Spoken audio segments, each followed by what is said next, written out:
What right has anyone got to say to someone, whether they know them or not, that something that they are aiming to do, they are not going to achieve? And in some ways, back then, that spurred me on.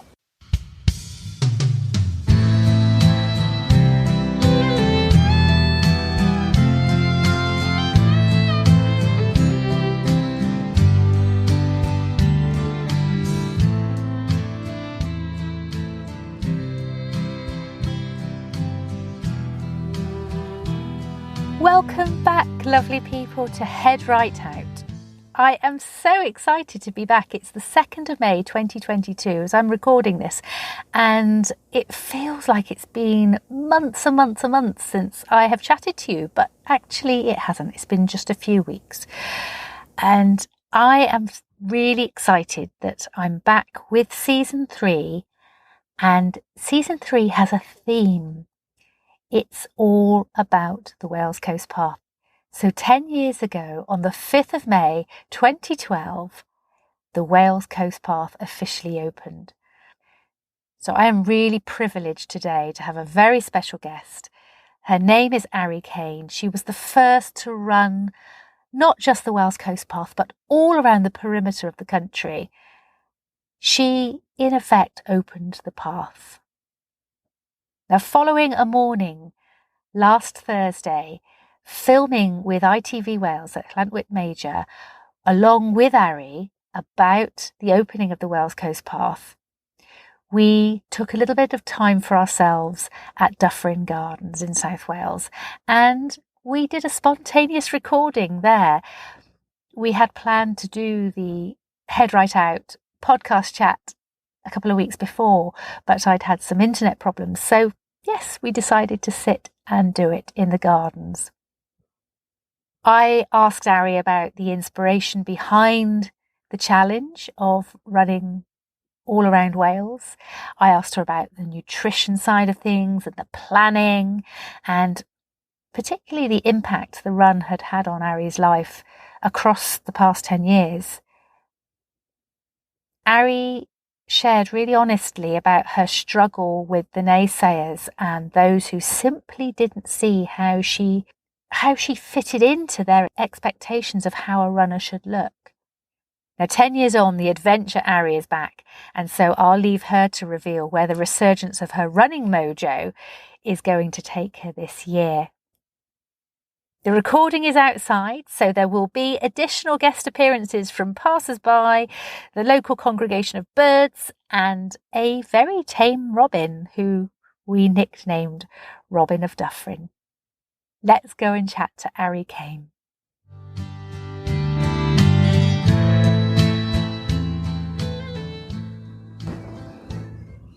Okay, what's the date today? I have not got a blooming clue. I think it could be the 27th or the 28th. I think it's the 28th. There we go. So it's Thursday, the 28th of April.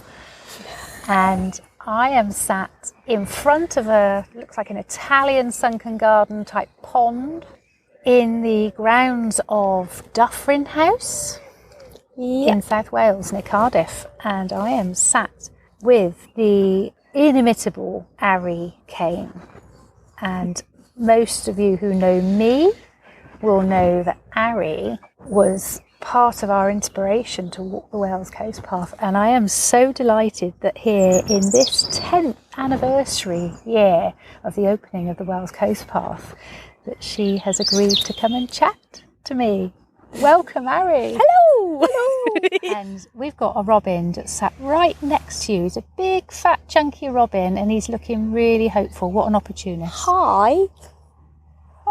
Oh, I'm Robin of Dyffryn. He is very, very tame and friendly. Yes. So, Arry, this is like a really momentous occasion for me, and it is. I mean, it is for you massively, isn't it? Because this year is 10 years since you took off around Wales. It wasn't just the Wales Coast Path. You took off around Wales, and rather than me introduce you and sort of like tell everybody what you did, I think I should actually pass over to you to kind of talk us through what inspired you to run Wales And let's talk about what inspired you to do it first. Sheer stupidity. A lot of people say that to me too. Well, why is that? Yeah, 2012, it was the ridiculous idea to run well over 1,000 miles, having not run any further than a half marathon before, and even that I did slowly and for the goodie bag. Isn't it always for the goodie bag? Of course.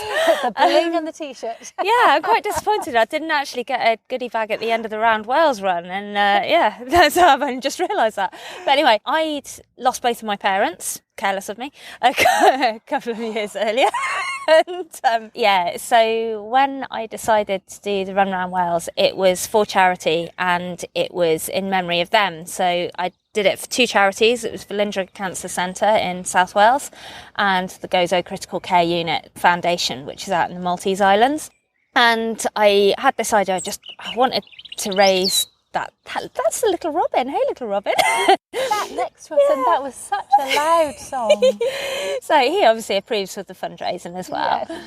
So I decided I wanted to raise a big wad of cash, but being a sort of like normal muggle human, then it was quite hard to raise that amount of money, so I decided I had to do something big. And someone had just suggested to me, it's someone that I worked with at the time, Sue, it's her fault, had come up with this suggestion of me running the Wales Coast Path Festival. And she sort of said it as half a joke. I took it seriously. I was like, I'm going to do that.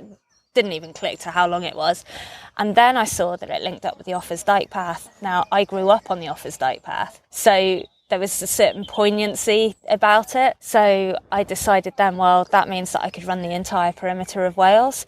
And before I knew it, I was researching it and decided, I'm going to try it. So, it was as simple as that. So did you have any reservations about it? Or was it just a straight in there, yeah, right? How were you feeling about it? Weirdly, I actually didn't. And I don't think I would have got to the start line if I had. I had a very different mindset back then, and it's one that I'm only just starting to get back now, of when I say that I'm going to do something, I don't think about the fact that I might not. I just try. So when it came to the run-up to it, I'm so funny. So when it came to like actually considering doing it, then the focus of my mind was how to make it happen. And that's what I kept the focus on. And it actually got to the point that it was about a week before I set off to do it. And there'd been a lot of doubters that I'll probably go into a bit later, but I was getting a bit of pushback, mainly support, but you always focus on the negative, don't you? So, and one of my friends said to me, with the kindest of hearts, he meant this, and he just said, just make sure that you know that if for any reason you don't manage to complete this, no one's going to think any less of you. And I literally snapped back and I was just like, no, you can't say that. I just said, I'm not even considering that as a possibility. I said, don't say that to me. And I refused to think of anything other than finishing it. There's quite a strong undertone in that comment. It's just a flippant comment, isn't it? And I'm sure he meant really well. But what was your reaction to that? How did you turn that on its head? I think because of the fact that it came from one of my closest friends, and it came from a friend that knows me so well in the sense that he knew that I was going to do it. It was just that he wanted to, I think, calm my nerves a little bit because I'd had comments from people that I didn't know. And there was a situation, actually, after I'd done the run, I did quite a few motivational talks afterwards. And spoiler alert, I did complete it. And so I did quite a lot of talks. And there was a guy that had emailed me before I started. And in that email, he just said, just so you know, I think that it's irresponsible what you're trying to do. I don't believe that you'll be trained enough to do it. And basically went on this tirade about how he thought that I couldn't do it. There was no other purpose to this email whatsoever. It's a guy called Stuart. And I kept hold of that email. I didn't respond to him until I'd finished it. When I'd finished, I responded to him with an invitation to one of my talks and took his name and email address and everything out of it, and I put it in the talk. And at every talk that I did after that, I invited him. And I would put the email up and be like, Stuart in the audience because he never actually turned up. So I still to this day don't know that he knows that I did finish it. But I was annoyed by that because it didn't matter who it came from, but what right has anyone got to say to someone, whether they know them or not, that something that they are aiming to do, they are not going to achieve?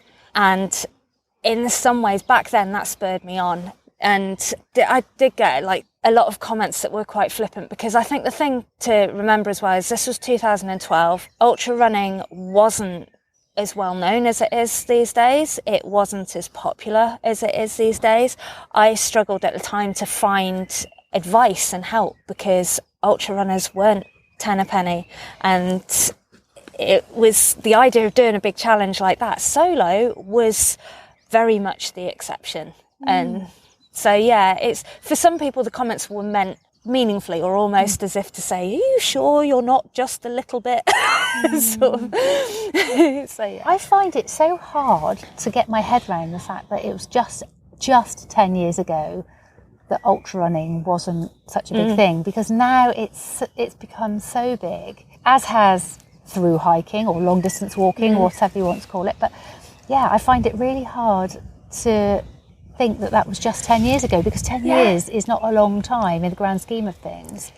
No. To me, that says that we've come a long way and we've learned a lot in that time. Up to a point, I know there have been a lot of things that perhaps we haven't learnt from. Certainly the acceptance of anyone of any age, shape, size, gender being able to be a runner. Those sorts of comments now, certainly if they were offered to you in the more public domain, they would be jumped upon, wouldn't they? Torn apart.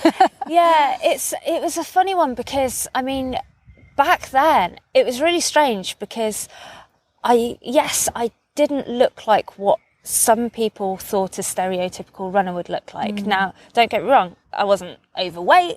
I was sort of a pretty bog standard person. And I didn't look like Paula Radcliffe, but most people's idea at that time, certainly, like when I say most people, I mean people that weren't into running or stuff like that, they saw distance running and they saw Paula Radcliffe, or they saw like just the people that they see on TV, or the people that they see on the front of Runner's World magazine or stuff like that. They're like models that actually probably weren't runners. So they saw that, and it was very much that imagery, the way that the imagery was put out. And the phrase that has actually haunted me for the past 10 years first came about when I was planning the run, and it was, "You don't look like a runner." And the majority of people that said that to me were middle-aged women. And that is the thing that still to this day gets to me. And it makes me a little bit sad, because it just makes me think, well, that's what it sort of felt like. It shouldn't have hurt so much because I knew that it was coming from ignorance more than anything. But every single time it was said to me, it planted another little seed of doubt in my brain. Not doubt that I'd complete the challenge, but doubt that I was worthy to complete the challenge. And I didn't focus on it at the time. It wasn't until after I'd finished the challenge that those seeds started germinating. And it's taken up until about the last 12 months for me to regain the confidence that was gradually being chipped away at during that time. And it's just like, it's a silly thing, but it's now, if I hear someone say, "Oh, I don't look like a runner," or "so-and-so doesn't look like a runner," I leap on and I go all evangelical about how anyone can be a runner, and it's just like, I become really annoying. So you've come through like a process, you've come through this journey of dealing with, I mean, I noticed the word that you used, you were haunted by it. So it's really something that had bedded itself really deeply in your psyche, and you've had to obviously find a way of dealing with that. But in doing so now, it sounds like you have come out the other side. I don't know, is it that you are now wanting to help other people understand? And if so, how would you do that? How could you get other people to understand that you don't have to look like a runner because there is no look. But how do you get that message across? It's difficult because it was one of the things that when I finished the run, I was very much, when I was giving talks and things, it was very much along that vein of, look, you can do these things. And it was talking about the mindset. And I've got background in behavioural psychology, and I tried to sort of like put that to good use in this sense, because I'm very much of the view of it doesn't matter how much of an academic background you might have, until you've put it into practice in the real world, then it's not worth a lot. No.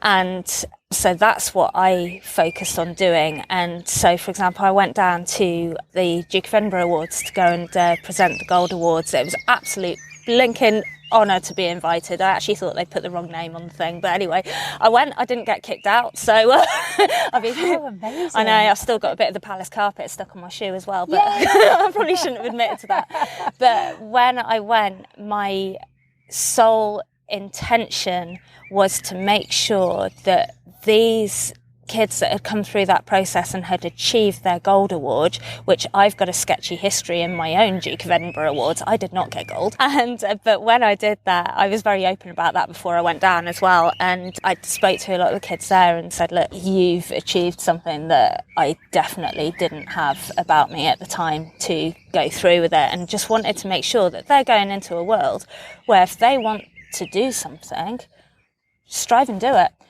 If you fall, get back up again. Keep trying, keep trying, keep trying. And I know that's very easy to say, but it's easier to say now that I have done something that I was so passionate about. And don't get me wrong, that last 10 years where I have had those doubts and where my confidence has been knocked, I have, for want of a better word, failed at far more things than, like, ridiculous amount of things. The amount of ultra marathons that I've entered since that race, and I've not got past the 26-mile mark because I've either run out of cake, or I've gone and injured myself, or I was just too knackered, or I just couldn't be bothered. And I'm like, what has happened to my brain that was so strong? So that's what I've been like trying to build up. And like now I'm back at the phase where I want to say to people, look, you can do it, but yes, at the same time, it's okay to not have your confidence, but you can get it back. So I'm hoping that I've come full circle. It sounds like you have. Have you had messages from people on the flip side? Because you obviously had a few that were non-supportive. Have you had emails or letters of support, or people that have said that they were inspired by what you did? Yeah, I think this is the thing, because you always focus on the negative, and I think I've spent so long focusing on the negative that I need to look at the positive, because I have to say that the overwhelming support, both at the time, before the run, during the run, after the run, I mean, I'd always get very embarrassed if people would tell me that I'd inspired them, or they'd say something like, oh my God, what you did was amazing. It would make me sort of shrivel a little bit and feel not worthy. So I'd like feel really awkward about it. But equally, there are people that I've either become friends with since, or have been friends with in the past, that to watch them achieve things and to have been able to have a role in helping their mental strength to build up so that they could go put the work in to do it, because they've achieved it. That's their achievement. They may have been inspired in the sense of something planted a seed in their brain, but that's their achievement. So and that's such a reward for you, to experience somebody else achieving their Everest, whatever that is, as a result of thinking, well, if Arry can do it, so can I. Or just through, your support of saying, come on, you've got this, you can do this. I think it's amazing. It's always nice, I think, because there's so many people that I've seen do things that I've been lucky enough to meet in real life, some of which I've become good friends with in real life. And I sort of just look at them and I just think, when I think about what their achievements make me feel, to even have had the tiniest bit of that motivation for someone, I could die happy. But yeah, I think like my first interview when I finished the run was with Lowry Morgan, and I was, not going to lie, I was terrified, because I was told that Lowry was going to be interviewing me in my mind, she was just like, and well, to be honest, anyone's mind that knows her, flipping icon. Yeah. I was just like, oh my God, I can't be interviewed by Laurie. I was like, I'm not worthy. Yeah. And my friend said to me, what do you mean you're not worthy? You've just run around an entire flipping country. And it still didn't feel it. But I'd had a lot of interviews, some good, some bad. And when I met Laurie, she instantly put me at ease, like in the most ridiculously good way. It was by far one of the best interviews I'd ever had, in the sense of how it made me feel, how it came across. She's an incredible interviewer. And anyway, we had a chat afterwards, and she said to me, we should go running together. I burst out laughing. I was like, are you serious? I was like, you're like Run the Amazon woman. You're just you do everything. You're hard as nails. I'm really not.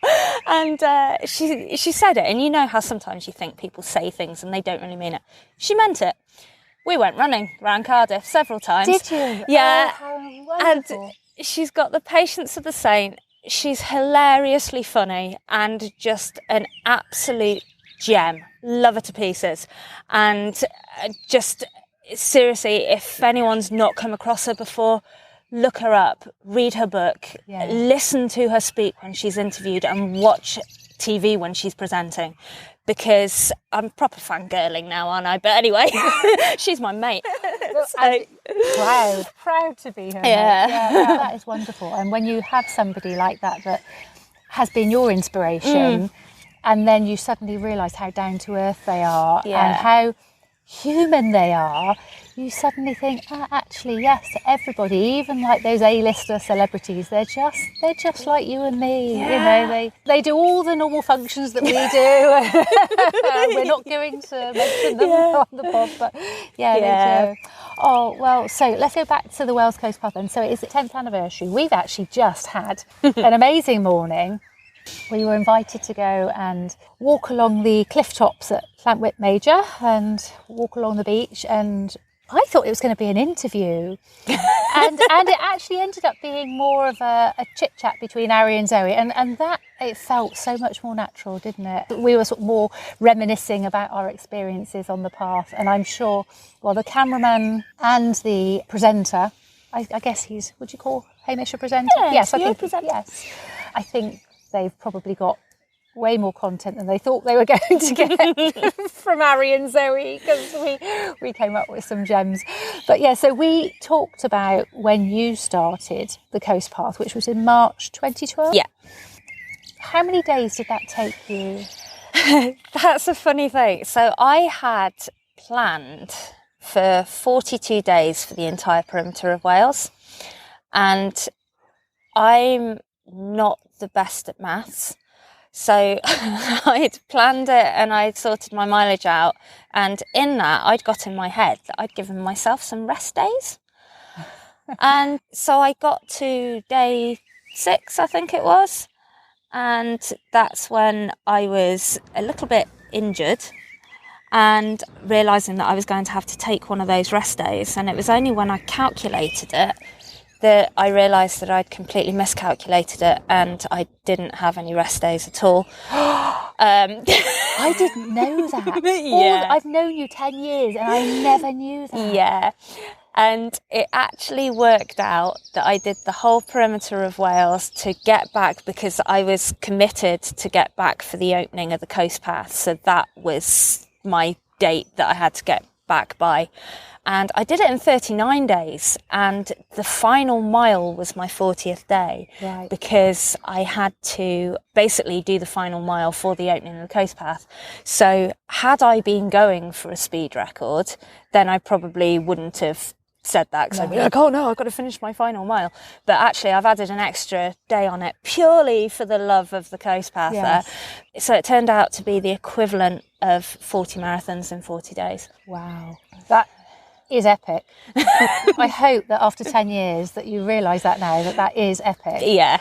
And there's not a lot of people that can say they have either done that or would even want to do that. They would perhaps want to do a challenge, but maybe that one isn't one that they feel that they could cope with? I mean, I know I struggled. I didn't quite get to a half marathon distance. So to do 40 marathons in 40 days is incredible. Never say never. Never say never. For me, it was down to injury, just never quite managing an injury correctly. And, perhaps with a good physio or sports therapist. That's the one. Yes. Yes, anyway, but never. One day, never say never. I'll get that. No.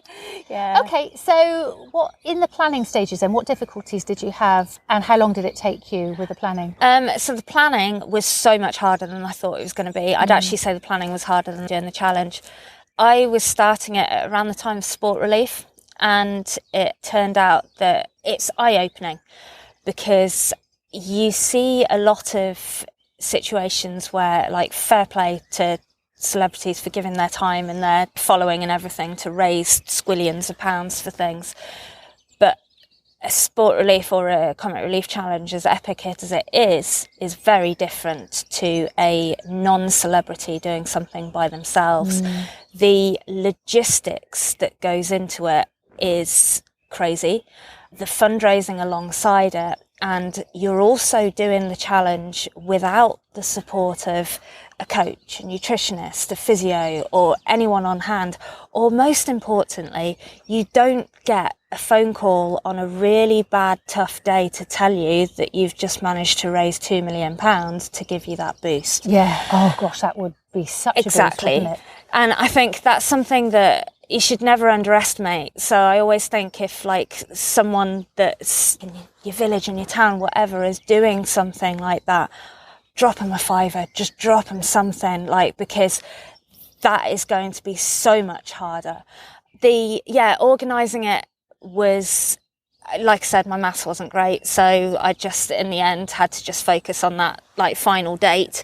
Thankfully, my now husband, he drove the dragon wagon whilst I was doing it, and he would meet me at the end of each day. He was an absolute legend. First of all, I wouldn't have realised my miscalculation if it wasn't for him. Strong words were said. By him or you? Both. What he called me that day, I've pretty much changed my name by default to. So he supported me for the first 3 weeks, and then he had to go back to work. And my brother and one of my oldest friends, Eva, joined to drive the dragon wagon for the next couple of weeks before Andy could get back. And Eva brought with her the entire contents of her fancy dress box, and she would meet me at random locations dressed up in God knows what. She was a 6-foot elf when we went through Carnarvon. There was one day that I got a text message from my brother, and he just said, we'll be meeting you at the cafe. I think it was by Whistling Sands. And he said, and Eva's dressed like Joss Stone's auntie. What does Joss Stone's auntie look like? I don't know what he's got against Joss Stone, but Joss Stone's auntie was in leopard print with 70s glasses. I think there was a feather boa in there or something. Oh, wow. But yeah, so she was pivotal in keeping me smiling. Did she make you wear any of the fancy dress at any point? There was one time that she came dressed as a pirate, and I think there's a photo somewhere of us having a pirate fight on a beach with a little cutlass and everything. So that was probably the closest that she got. Normally I'm all there for the fancy dress, but I have got a cracking photo of her trying to detangle a sheep from a hawthorn bush, and she's wearing a grass skirt. So yeah, it's as you do. Yeah, so it was support like that really meant that I could do it. I also had some of my friends would meet me on certain days. There was a beautiful, beautiful day on Offa's Dyke where even though I was technically on the home run at that point, mentally I was feeling battered. And he'd come up to meet me again, and he said, we'll go. I was staying at my sister's house. And so him and my friends Becca and Gareth had come up, and they were brilliant, joining me for different sections as well. And we drove up to the start point, and I could see them whispering, and I couldn't work out why they were whispering. And I looked round, and all of my uni housemates had turned up from Kent, Birmingham, Plymouth, and they were stood there, 3 of them in kit, and just said, we're joining you today. do you know what? I couldn't believe it. It was like one of my friends, Gemma, bless her. She was there with a sat nav on a little like cushion, holding it up to try and get reception to work out where we were going. I was like, that's so town. Yes. Yeah. It's moments like those that when you're in the deepest depths of, I can't do this anymore, that just lifts you, doesn't it? Oh, completely. Oh. Yeah. So it was, I mean, it's one of those things that, the logistics were what they were. I had the support of friends was just outstanding. Fundraising wise as well, people fundraising on my behalf was just brilliant. When I said about the call that they get obviously on Sport Relief, my mini moment of that was when I was on Anglesey and one of my friend's girlfriends worked at the time with something that was linked to Go Compare. I think it was Go Compare anyway. Yeah, it was, because I'm sure that's the theme tune that I was singing all flipping day. And I got up in the morning. It was a bit of a dreary day, but I was on Anglesey, so I was happy for most of Anglesey. Yeah. It was amazing. A thing came through on Just Giving that I'd had a donation of, I think it was £1,000 from them. And the biggest boost ever that day. I was just like, it was my biggest lump sum donation, and I had the theme tune of the advert going in my head all day, and I was just like, I'm like, they can be the sponsors of this day. I was like, I suddenly like felt like I was doing something that was really worthwhile. But the other thing was, like, people that had heard about the run that saw me along the way would drop me a £5 or something like that, and every single time that happened, it was like a little rocket boost, and I'd feel like Sonic the Hedgehog, like jumping around, catching rings and stuff. So that's more of an insight into my brain. But that kept you going. That kept you going for, well, best part of a week, I would have think, having a donation like that. Yeah. I know, I would be buzzing. Yeah. Wow. So nutrition wise, so you talked about the logistics of it and how difficult it was. How did you organise the nutrition? Because obviously you can't just feed yourself your normal stuff when you're running and burning that amount of calories. How did you handle that? What was your technique or strategy? In a ways, I handled it badly. I'm one of those people that, like, I've got all of the knowledge in that field, but when it comes to practicing it, I'm terrible. I developed a taste for Scotch pancakes, so it was very much a case of if I couldn't stomach anything else, it would be Scotch pancakes and Nutella and peanut butter sandwiches. And still to this day, if I was going to tackle any long distance run, that's my go-to. So yeah, it wasn't a textbook approach. It was very much a case of, if I was starting to feel like I was incredibly grumpy or feel like I couldn't finish a day, then 9 times out of 10 it was because I needed food. Yeah. And so then it was just a case of whatever I could find to put in. Did have things like sort of like bits of chicken and stuff like that to try and get some good protein in. So yeah, people that like, shout out to anyone who had me and my stinky trainers stay in their house as well, because I'd say the support for that was fantastic and people were brilliant. And I'd get there and 9 times out of 10 they'd cook pasta, and do you know what, it was exactly what I wanted. And it wasn't necessarily for the nutrition value, it was just the fact that I found that by the end of the day I was craving pasta. And people were just so kind with that. And my friend Karen in Aberystwyth, went to stay with her, and thankfully I was staying with her after my absolute worst day of the entire run.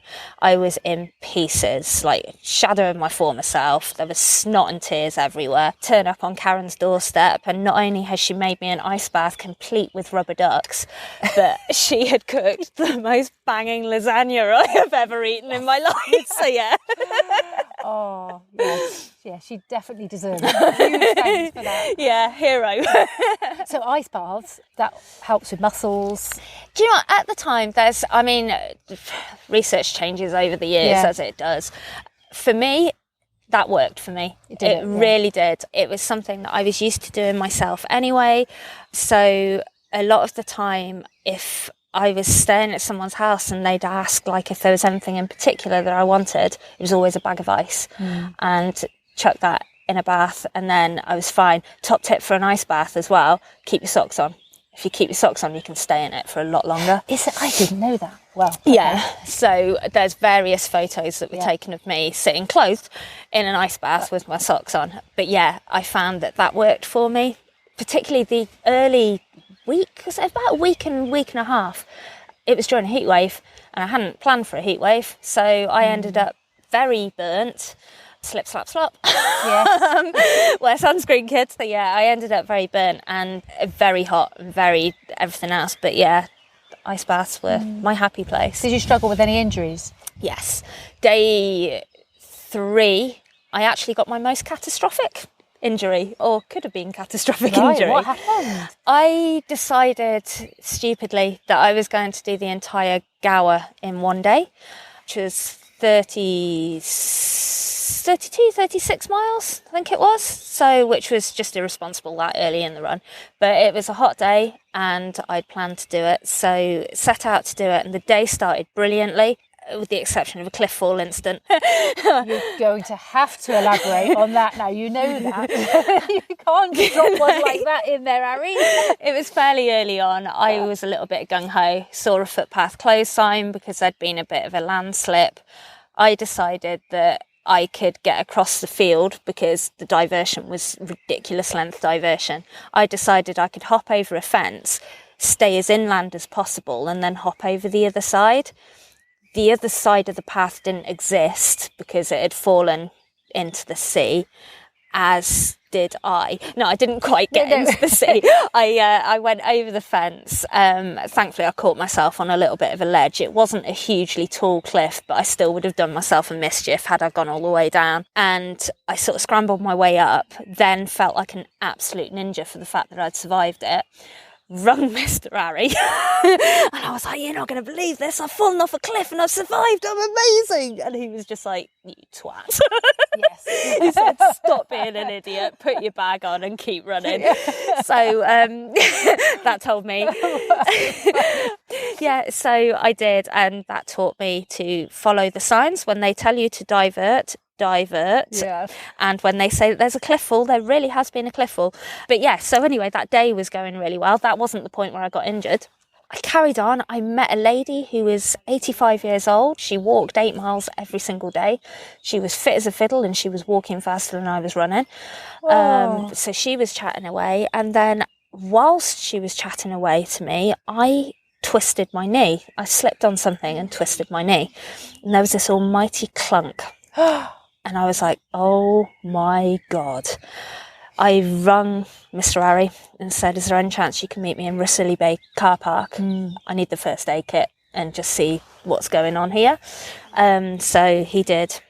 He turned up, and I sort of looked at it, and it had swollen a bit, but I was like, oh, if I strap this up, pop some painkillers, I can keep going. So I did keep going and did a lot of mind over matter. It was clunky, but it wasn't completely given away or anything.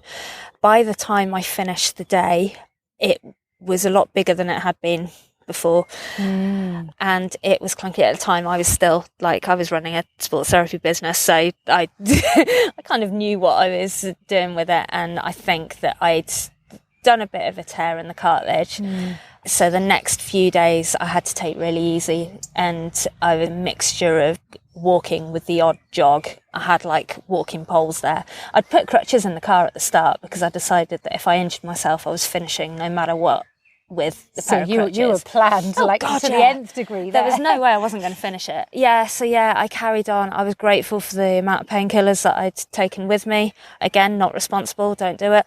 Just, sheer disgusting mentality. And wow. How long did that take to heal then? Because a tear, even if it's a minor tear of a cartilage or a ligament, can take weeks normally, can't it? One of the things that I think was in my favour was that I had focused so much on strengthening around my knee joints because I knew if anything was going to go, it was going to be my knees. And I had built almost a brace of muscle around my knees that I think basically saved me with it. There was a lot of taping up. There were painkiller patches and all sorts of things involved. So yeah, there are various pictures of me looking like a mummy because I'm strapped up that much. But it kind of did ease itself. I think it was only minor, but I'd put enough contingency in place to. And it was possibly just, it was at that time where you just needed a little reminder, maybe to take it easy and don't go in too hard too soon. Stop being a twat, in the words of Mr. In the words of Mr. Am I allowed to say that on here? Sorry, You have? I have done, sorry. Yeah. Oh, well, we're coming towards the end of our conversation, Arry, but there's a couple of things I guess I want to know. What impact, I think that's the biggest thing, what impact has running the Wales Coast Path had on your life? You have talked a bit about the psychological impact it had on you, but that was not necessarily a path that had come from other people and was, the way you received it and the way they delivered it to you. But the path itself, what impact do you think that's had on you? Do you know, I always say that one of the best things about having done the whole Wales Coast Path and Offers Dyke, but obviously it's Wales Coast Path's birthday, so we'll focus on that. Is the fact that I've now seen every beach in Wales and every little place in Wales. I've seen the contrast between places. I've grown to love power stations in a really weird way. And it's just because I love the difference and I love the contrast between being out on the cliffs surrounded by this beautiful scenery, like one moment, and then the next minute you've just got this huge imposing industry in front of you. And I kind of like use them as landmarks. So I think I've developed a sort of real appreciation for what's effectively on my doorstep. And also it's, from a running perspective, I have no fear of terrain. So there's a lot of times that you'll see running routes or races or stuff like that, and people will always be like, oh, what trainers shall I wear? Because, oh, what's the terrain and all this. Yeah. Completely understandable. And I have to remember that for people that haven't done something like this, that is actually a very significant thing to realise. Whereas for me, I've now got that appreciation of I can overcome whatever terrain's put in front of me. I'm not scared of hills. In fact, hills are my favourite thing to run now. They were certainly the least painful thing. I hate running on flat and I don't like running downhill as much, but give me a hill and I really enjoy it because the achievement you get at the top, but also I've mastered the art of doing it. Yeah. So I may not be like super fast, but I can get to the top and have a conversation. I'm quite proud of that. Yeah. So yeah, there's that sort of appreciation. I've been able to go back to my favourite spots. I've been able to go to the spots that I was gutted at the time that I couldn't stop to spend more time in. The kindness of the people that live along the Wales Coast Path. Oh my God. I don't know whether it's like a requirement for when people buy houses there or grow up there, but they tend to be really nice. Yes, so either that or all the meanies stayed behind closed doors, and in which case, if you mean, stay behind your closed door. Yeah, I know. I totally get that. I saw and experience the kindness of so many people around Wales, and they just leave a beautiful trace across your memory and in your heart, and I just have a big happy place for them in my heart. The pride as well, there was so much, particularly I think because it was when the path opened, and I think it's still to this day, the sheer pride of having that path on people's doorsteps. Like people were waxing lyrical saying, oh, do you know that like you can carry on all the way around Wales? There was one man actually that hadn't realised, and when he asked me what I was doing and I said, oh, I'm running the perimeter of Wales, he was like, well, how are you doing that then? I said, I'm running on this path and I'm keeping going. And he was like, you what? And then I explained to him what the Wales Coast Path was and how it linked up, and his face just was an absolute picture, and I really hope that he's gone out and done it now. Amazing? Yeah, so as from that aspect, it was just the sheer variety of it. And just Wales is, I am biased, but Wales is just an incredible country. Definitely. Wow. So it's 1,047 miles all the way around, Yeah. including Offa's Dyke. Wales Coast Path is 870 miles. Did you go on to do anything else in those 10 years since? Anything that could be considered as big or just as challenging? Maybe not as big as in terms of length, but anything as challenging? Challenges are really sort of like, difficult one to give a definition to, but I've done challenges since. Like I've mentioned before, I've also crashed out of challenges quite considerably. I've not done anything to that scale. I did a cycle from North to South Wales a few years ago with a great group of people from my former gym that's not far from where we're sitting today, actually. And that was, again, for Velindre Cancer Centre, but also for another charity for a little boy called Jax. And so we did that, and that was a huge challenge for me because anyone that knows me knows my hatred of my road bike. And on that particular trip, my road bike actually did try killing me, which was nice. I saw this on social media. Yeah. You have to, I know I've said we're coming to the end, but you have to describe this. Oh my God. So I was obviously like with a group of people, everyone's really fired up to do this challenge. So I had to kind of hide the trauma that was involved with this. But there's a very steep downhill section when you come out of Dolgellau and you sort of like carry on from there, and there's a road that is I'm not sure what the climb is, but anyway, I was terrified of downhills. I knew that the brakes on my bike weren't great, but I didn't realise that they were completely blooming useless. So we set off, and I'd got into my head that it's okay, I can just like feather my brakes going down or something like that. Anyway, we started going, and I put my brakes on, and they did absolutely nothing. And I was like, oh my God, only I obviously didn't say God. I said something else that I probably can't put out on this podcast. I went past someone else in the group who just heard my scream whiz past her. And then I lost control of my bike and it started wobbling. Now, I didn't know at the time that the terminology for this is a speed wobble. I've since found out a lot more information about it, lost control about it, and I actually thought that I was going to come off. I had no way of slowing down. I was like increasing speed, and I could see a lorry in front of me that had stopped at the bottom of this hill, and I couldn't work out how I was going to get past it. I don't know how I got past it. I think at that point I had probably my most charitable thoughts ever, where I was just thinking, oh my God, if I come off my bike, I'm probably going to die. So I was working out which wrist had my like charity band on, because I thought, well, at least if I do, then they might raise a lot more money. The things that go through your head in these moments. It's crazy. And then I was thinking, should I aim for the grass? Should I aim for the road? What should I do? And it's really weird, the sort of stuff that I think it was weird monitoring the stuff that was going through my head, because I've got a really odd brain. But anyway, somehow I got past that lorry. Eventually I slowed down. I realised that I'd actually stopped my bike wobbling by coming off my saddle and squeezing my thighs.